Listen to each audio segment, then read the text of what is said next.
Area of triangle.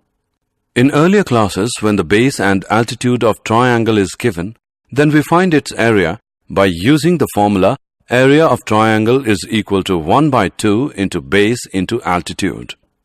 Let ABC be any triangle with vertices A x1 y1, B x2 y2 and C x3 y3, then its area can be found by using the formula given below.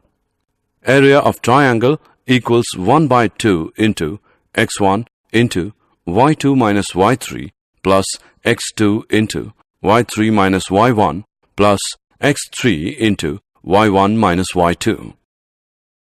आप सब भी आज ही से unfold you को subscribe करें और animated basic videos, animated question videos, homework help, practice problems, symbols, glossary, previous year solved question paper से पढ़ाई कर बेहतरीन अंकों से पास हों।